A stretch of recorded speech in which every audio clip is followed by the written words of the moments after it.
ত্রয়োদশ জাতীয় সংসদ নির্বাচনে সকাল থেকে ফকিরহাটের প্রতিটা কেন্দ্রেই আমরা দেখেছি যে ভোটারের উপস্থিতি কিন্তু আসলে চোখে পড়ার মতো, এবং সবচেয়ে বেশি আমরা লক্ষ্য করেছি নারী ভোটারদের প্রতি।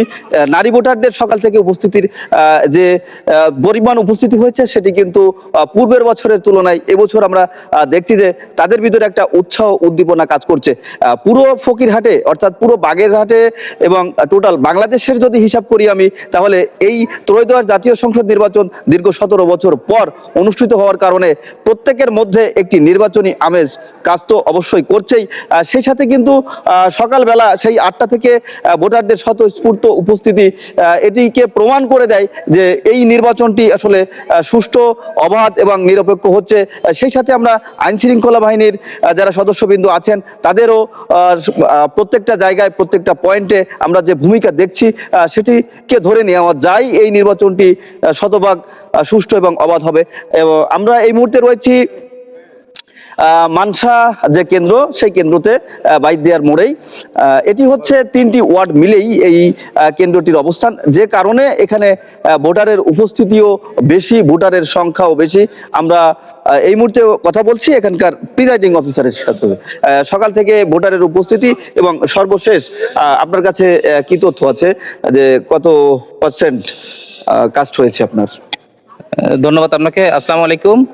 আমি আজিজুর রহমান, উপজেলা প্রকৌশলী এবং 30 নম্বর বাইদিয়া মানসা সরকারি প্রাথমিক বিদ্যালয়ের প্রেজাইডিং অফিসার হিসেবে কর্মরত আছি। আমার এখানে টোটাল ভোটার সংখ্যা 3493। সকাল 7:30 থেকে আমার ভোট গ্রহণ শুরু হয়েছে এবং তখনই অলরেডি ভোটাররা যথাসময়ে চলে আসছিলেন। পুরুষের তুলনায় নারী ভোটারের সংখ্যার উপস্থিতি বেশি এবং তারা স্বতঃস্ফূর্তভাবে ভোট প্রদান করছে। আমি 11:45-এ যে কাস্টিং করেছি তাতে আমার 41% ভোট কাস্ট হয়েছে। ধন্যবাদ। আসলে কোনো জায়গায় কোনো অপ্রীতিকর ঘটনা এখনো পর্যন্ত আমরা শুনিনি। দুপুর প্রায় এখন প্রায় 1টার কাছাকাছি, 1:45 এখন এই পর্যন্ত ফকিরহাটে যে কয়েকটি সেন্টার রয়েছে, ভোট কেন্দ্র রয়েছে, সেখানে কোনো অপ্রীতিকর ঘটনা ঘটেনি এবং গণনা পর্যন্ত এবং রেজাল্ট ঘোষণা পর্যন্ত হয়তো এই ফকিরহাটে কোনো ধরনের অপ্রীতিকর ঘটনা ঘটবে না। তার কারণে একটাই, আবহমান কাল থেকে কিন্তু এই ফকিরহাটের যে রাজনীতি সেটি কিন্তু একটি সম্প্রীতির বন্ধনে আবদ্ধ হয়ে আছে এবং তারা এভাবেই তাদের রাজনীতি পরিচালিত করে থাকে।